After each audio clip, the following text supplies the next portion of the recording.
오늘 우리에게 주시는 말씀은 창세기 11장 1절에서 9절까지 말씀입니다. 제가 본문 말씀을 봉독해 드리겠습니다.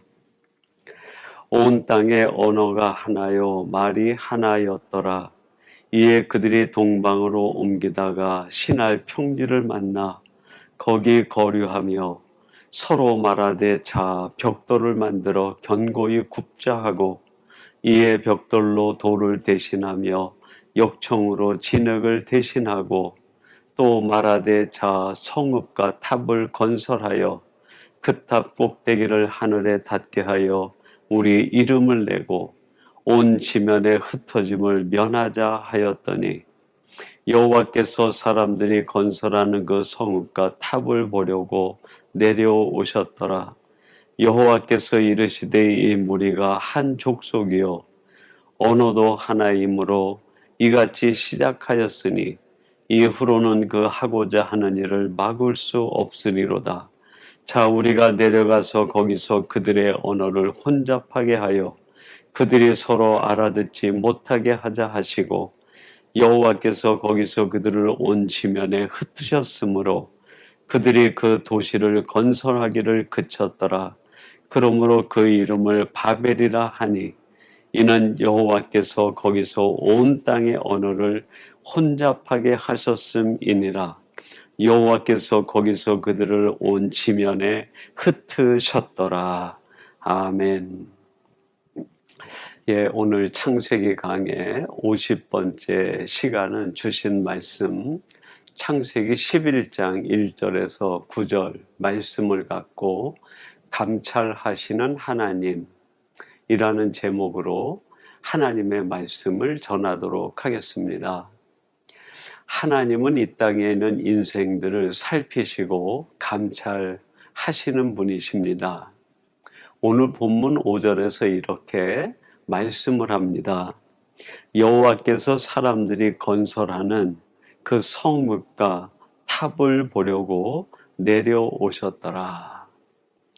하나님께서 이 땅에는 인생들이 무엇을 하는지 보시기 위해서 친히 내려오셔서 그들의 하는 것을 살펴보셨다 하는 말씀입니다. 하나님은 지금도 이 땅에는 인생들을 살펴보고 계십니다. 그들이 어디로 가고 있는지, 그들이 무엇을 위해 살고 있는지, 그들이 어떤 목적을 따라 이 땅에서 자신의 삶을 영위하고 있는지, 후회를 남길 만한 일은 하고 있지 않는지, 또 우리 크리스찬된 우리들에게 적용하여 이야기한다고 하면 그리스도인답게 살고 있는지, 하나님의 명예를 드러내고 하나님의 영광을 드러내며 살고 있는지 살피시고 감찰하신 분이시다 하는 말씀이죠. 창세기 16장 13절에 보면 하갈에 대한 이야기인데 이런 말씀이 나옵니다. 하갈이 자기에게 이르신 여호와의 이름을 나를 살피시는 하나님이라 하였으니 이는 내가 어떻게 여기서 나를 살피시는 하나님을 배웠는고 함이라. 하갈이 그 아브라함 집에 거하다가 그 아브라함의 아이를 갖게 되면서 교만해져서 그 사레에게 아주 못된 일을 하다가 결국 쫓겨나게 됩니다. 헤브론에서 애굽으로 내려가는 그 길 가운데에 하나님을 만나게 되고 이 하갈이가 하나님을 나를 살피시는 하나님이라고 이름을 지었어요. 히브리어 단어로는 엘 로이라는 단어입니다. 엘은 하나님이란 뜻이고 로이 보는 그런 뜻이에요. 하나님은 나를 보시는 분, 나를 살피시고 감찰하시는 분이다라고 고백을 한 것입니다. 내가 지금 어디로 가고 있는지, 내가 왜 지금 이러한 처지에 빠지게 되었는지, 왜 내게 이런 일이 일어났는지 그걸 살피시고 감찰하시는 분이라는 말씀이죠. 또한 이 하갈의 인간적인 측면으로 보면 자신이 지금 얼마나 힘들고 얼마나 갈증을 느끼고 얼마나 큰 고통 가운데 있는지 그걸 살피시고 감찰하시는 분이시다 하는 뜻도 담겨 있는 거죠. 또한 하나님께서는 하갈에게 나타나서 그가 당한 문제의 해결 방안을 말씀해 주십니다. 나를 감찰하시는 하나님은 내 인생의 문제를 해결해 주시는 분이시고 내가 참된 인생 방향을 가지고 살도록 도우시는 분이고 내 인생의 궁극적인 해결자 되신다 하는 말씀입니다. 사랑하는 성도 여러분, 하나님은 과거에만 나라와 민족, 개인을 살피시고 감찰하시는 분이 아니라 지금도 이 땅에는 인생들과 또한 저와 여러분들을 살피시고 감찰하시는 분이십니다. 오늘 이 말씀을 통해서 하나님은 도대체 무엇을 살피시고 무엇을 감찰하실까? 그것에 대하여 함께 생각해 보고 그 말씀 속에서 내 인생의 가치와 의미를 어디에 두고 살아야 될지를 깨닫는 이 복된 시간이 되기를 간절히 바랍니다. 첫 번째로 하나님이 감찰하실 때 무엇을 감찰하셨는가?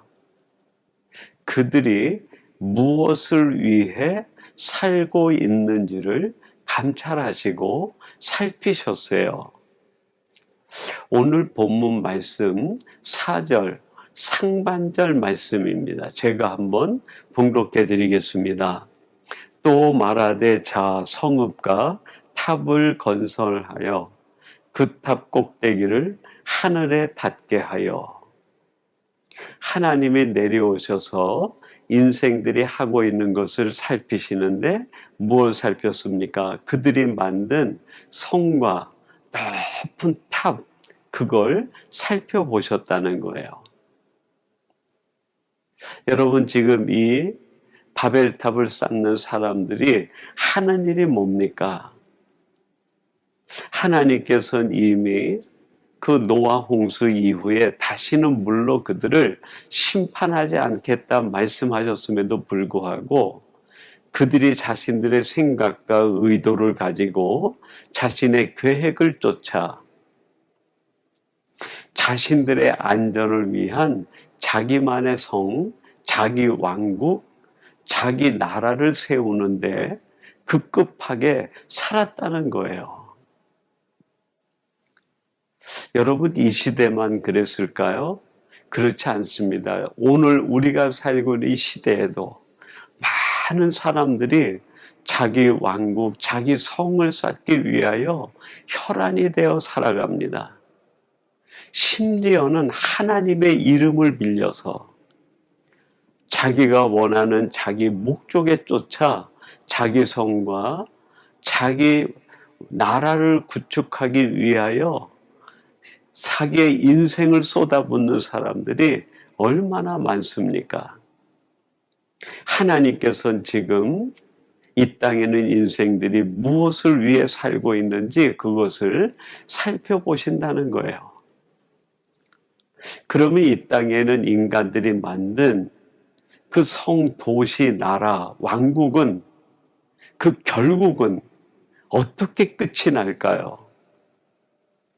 여러분, 사람이 쌓는 그것의 결국에 대하여 오늘 본문 9절 상반절이 이렇게 말씀하고 있습니다. 그러므로 그 이름을 바벨이라 하니. 이들이 만든 그 성과 탑, 그것에 이름을 지었는데 그 이름을 바벨이라고 이름을 지은 거예요. 여러분이 바벨이라고 하는 히브리어 뜻 속에는 혼잡, 혼란, 어지러움, 그런 뜻이 있어요. 무슨 뜻입니까, 여러분? 하나님 없이 인간이 자기의 생각과 의도와 목적을 따라 만든 성은, 그 성이 아무리 크고 높고 그 탑이 아무리 견고하다 할지라도 결국 인간이 쌓은 것으로 인하여 이 세상은 더 혼잡해지고 더 혼란에 빠지고 어지러운 세상이 되고 만다는 것입니다. 오늘 우리가 살고 있는 이 시대가 왜 이렇게 혼잡하고 혼란에 빠지고 어지러운 세상이 되었습니까? 그렇습니다. 이유는 분명합니다. 하나님 없이 인간들이 자기의 성을 쌓고 자기만의 나라를 만들고 자기 왕국을 건설하고자 자기만을 위하여 살아간 결과 이 세상은 혼잡과 혼란, 어지러움이 가득한 세상이 되고 만 거예요. 그러면 우리들은 이 땅을 살면서 무엇을 위해 사는 사람이 돼야 될까요? 이 땅에 예수님이 오셔서 공생애를 시작하시면서 처음 사람들에게 가르쳐 주신 말씀이 산상수훈의 말씀인데, 거기서 주기도문을 가르쳐 주십니다. 그 주기도문 속에는 예수님이 이 땅에 오셔서 이루시고자 하시는 뜻이 담겨 있는데, 마태복음 6장 10절에서 이런 말씀을 기도로 우리에게 가르쳐 주셨어요. 제가 한번 봉독해 드리겠습니다. 나라가 임하옵시며 뜻이 하늘에서 이루어진 것 같이 땅에서도 이루어지이다. 나라가 임하옵시며 무슨 뜻입니까? 예수님이 이 땅에 오셔서 이루시고자 하신 것은 바로 하나님의 나라였다는, 자기 왕국, 자기 나라, 자기 성, 자기의 탑을 쌓기 위해서 오신 것이 아니라 하나님의 나라가 이 땅에 이루어지기를 기대하고 완성하기 위해서 예수님이 친히 이 땅에 오셨다는 말씀이에요. 하나님의 뜻이 하늘에서 이루어진 것 같이 이 땅에서도 이루어지기를 원하나이다. 예수님이 이 땅에 오신 이유는 하나님의 나라를 이 땅에 세우시기 위하여, 하나님의 나라를 건설하시기 위하여 이 세상에 친히 인간의 몸을 입고 오셨다는 말씀입니다. 그 예수님이 그렇게 공생의 사역을 마치시고 우리 인류 구속의 십자가 사건을 완성시키신 뒤에 부활하시고 승천하시기 직전 제자들과 무리들에게 친히 가르쳐 주시고 마지막 말씀해 주신 것이 있어요. 그게 뭘까요? 사도행전 1장 3절에서 이렇게 말씀하십니다. 그가 고난 받으신 후에 또한 그들에게 확실한 많은 증거로 친히 살아계심을 나타내사 40일 동안 그들에게 보이시며 하나님 나라의 일을 말씀하시니라. 예수님께서 부활하신 뒤에 40일 동안 제자와 사람들과 무리들에게 보이시면서 하나님의 나라의 일을 말씀하셨다라고 말씀합니다. 즉 하나님의 나라를 건설하는 걸 제자들에게 사명과 미션으로 주셨다는 거예요. 예수님이 이 땅에 오셔서 힘쓰신 일, 예수님이 이 땅에 계시면서 하신 일은 하나님의 나라를 세우시는 일이에요. 죄와 사망의 권세에서 죽음으로 치달아가는 인생들을 건져내어 하나님의 나라를 함께 세우자고 말씀하시는 이 주님의 음성, 여러분이 음성 속에서 오늘 우리들이 어떤 삶을 살아야 되는지, 무엇에 힘을 써야 되는지 가르쳐 주시고 발견할 수 있지 않습니까? 오늘 이 말씀을 함께 나누는 사랑하는 성도 여러분, 이 땅을 살아가는 호흡이 있는 동안 우리를 감찰하시는 하나님 앞에서 우리가 힘써야 될 일은 나의 왕국, 내 성을 쌓는 일이 아니라 예수님이 이 땅에 오셔서 이루시기 원하셨던 바로 그 하나님의 나라, 그 하나님의 나라를 완성하고 세우는 일, 이것이 우리에게 주어진 가장 중요한 미션인 줄로 믿습니다. 이 일을 전심을 다해 하나님 앞에서 감당하는 복된 성도들이 되시기를 주님의 이름으로 축원합니다. 그리고 두 번째로 우리를 감찰하신 하나님은 우리의 무엇을 감찰하시고 살피실까요? 그렇습니다. 누구의 이름을 드러내며 사는지를 살피시고 감찰하시는 거죠. 오늘 본문 말씀 4절 하반절 말씀입니다. 제가 한번 봉독해 드리겠습니다. 우리 이름을 내고 온 지면에 흩어짐을 면하자 하였더니, 그 바벨탑을 쌓아 올린 사람들이 함께 이야기합니다. 우리들이 이렇게 큰 성을 쌓고 탑을 쌓았으니까 이제 우리의 이름을 드러내자. 여러분, 이 사람들이 세상에서 한 일이 뭡니까? 자신의 이름을 드러내자는 거예요. 내 업적을 드러내고 내 자랑을 드러내고 내 이름을 높이고 오직 나를 드러내자. 이것이 바로 인생들이 가지고 있는 어리석은 모습 아닙니까? 여러분, 사람의 이름을 드러낸 것, 사람이 쌓은 것, 자기 이름을 새겨 놓은 것 중에 영원한 것이 어디 있습니까? 이 세상이 무너질 때 함께 무너지고, 성이 무너질 때 함께 무너지고, 내가 쌓은 것이 무너질 때 함께 무너지고 마는 거 아닙니까? 이것에 대하여 베드로전서 1장 24절은 이렇게 말씀합니다. 그러므로 모든 육체는 풀과 같고 그 모든 영광은 풀의 꽃과 같으니 풀은 마르고 꽃은 떨어지되. 모든 육체는 풀과 같다 그랬어요. 여러분이 육체는 곧 사람이 쌓은 거, 사람이 만든 거 아닙니까? 자기가 만들고 자기가 세운 것에 자기가 새겨놓은 이름을 의미하는 것 아닙니까? 근데 그 모든 것들이 때가 되면 다 시들고 떨어지고 사라지고 만다는 거예요. 얼마나 허망합니까? 그러면 여러분, 우리들은 우리의 이름을 내는 것이 아니라 무엇을 드높이며 사는 사람이 되어야 될까요? 그렇습니다. 하나님의 이름을 드러내며 높이는 사람이 되어야 됩니다. 왜 우리들이 하나님의 이름을 높이고 드러내야 할까요? 그것에 대한 답을 우리가 이사야서 54장 5절에서 발견할 수 있습니다. 이는 너를 지으신 이가 내 남편이시라. 그의 이름은 만군의 여호와이시며 내 구속자는 이스라엘의 거룩한 이시라. 그는 온 땅의 하나님이라. 일컬음을 받으실 것이라. 여러분, 왜 우리들이 하나님의 이름을 높이고 드러내야 될까요? 그렇습니다.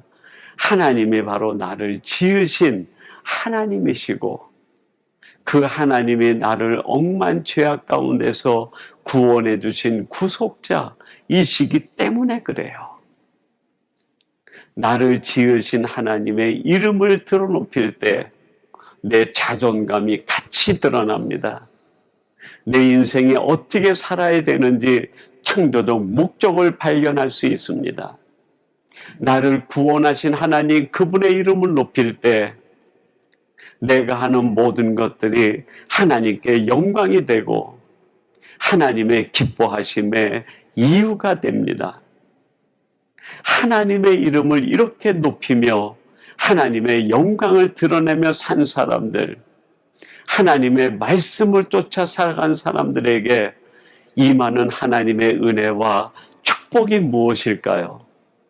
저는 그것이 바로 하나님이 주시는 칭찬과 하나님이 함께 누리자고 초통하시는 천국의 즐거움이라고 생각합니다. 마태복음 25장 26절에서 이렇게 말씀합니다. 그 주인이 이르되 잘하였도다. 착하고 충성된 종아, 내가 적은 일에 충성하였음에 내가 많은 것을 내게 맡기리니 내 주일의 즐거움에 참여할지어다. 주인이 먼 타국으로 가면서 5달란트, 2달란트, 1달란트를 종에게 맡겨서 그곳으로 힘써 살게 만들었어요. 그리고 주인이 돌아와서 너희들이 그동안 어떻게 살았는지 한번 보자, 셈하자 말씀하십니다. 그때 5달란트, 2달란트 받은 사람이 자신들이 힘써 일한 것, 하나님이 원하시는 그 목적대로 살았던 삶을 가지고 와서 결산하지 않습니까? 이 두 종에게 공통적으로 주시는 말씀이 바로 이 말씀이에요. 내가 잘하였도다. 작은 일에 충성하였으니 내가 너에게 많은 것을 맡기리라. 그것으로 끝이 아니라 이제는 내 주인의 즐거움에 참여하라. 축복의 말씀을 주세요. 잘하였도다. 나를 살펴보시는 하나님으로부터 내가 들을 수 있는 최고의 축복, 은혜가 있다고 하면 바로 이 말씀 아니겠습니까? 잘했다. 정말 잘했다. 이 칭찬. 나를 지으신 하나님, 나를 구속해 주신 하나님으로부터 듣는 칭찬, 이거보다 더 큰 축복이 어디 있겠습니까? 근데 그것으로 끝나지 않고 또 그 주인, 나를 지으시고 구속하신 하나님이 말씀하십니다. 천국의 즐거움, 주인의 즐거움에 참여하라. 이 기쁨을 누리도록 허락해 주시는 거예요. 사랑하는 성도 여러분, 하나님은 우리를 지금도 살펴보시고 감찰하시는 분이십니다. 무엇을 살피고 무엇을 감찰할까요? 그렇습니다. 이 땅에서 무엇을 위해 살아가는지, 자기 왕국, 자기 나라 허망하게 사라져버릴 자기 계획과 자기의 뜻을 쫓아 살아가는지 그걸 살펴보시는 거예요. 그런 삶을 사는 사람들을 돌이켜서 하나님의 나라를 위하여 살도록 우리를 권면하시고 회복시켜 주시는 것, 이게 은혜 아닙니까? 또한 그 하나님은 우리가 누구의 이름을 높이며 사는지를 살펴보십니다. 다 사라져버릴 인간의 허망한 이름을 자랑하고 드러내며 살고 있는 것이 아닌지, 그렇다고 하면 그 인생을 다시 돌이켜서 하나님의 이름을 드높이며 살아가는 사람이 되게 해주십니다. 나를 지으신 하나님, 나를 구속해 주신 하나님, 가장 영광스러운 하나님의 이름, 그 이름을 드높이는 사람에게 칭찬해 주실 뿐 아니라 하늘의 기쁨을 누리며 살도록 허락해 주십니다. 이 은혜와 축복을 누리며 살아가는 복된 성도들이 되시기를 주님의 이름으로 축원합니다. 우리 같이 기도하겠습니다. 하나님 아버지, 오늘 말씀을 통하여 하나님은 친히 우리들을 살피시고 감찰하시는 하나님이심을 말씀하시고 가르쳐 주시니 감사합니다. 이제 우리들이 이 땅을 살아갈 때 바벨탑을 쌓던 어리석은 사람들처럼 자기 성, 자기 나라, 자기 왕국을 쌓다가 사라지는 인생이 안 되게 하시고 자기 이름을 높이는 어리석은 사람 되지 않도록 우리를 깨우쳐 주옵소서. 우리들은 오직 하나님의 나라를 세우는데 우리의 인생을 쏟아붓게 하시고 나의 구속자, 나를 지으신 하나님을 높이 드러내며 살아가는 저희들 되게 해 주옵소서. 예수님의 이름으로 기도하옵나이다. 아멘.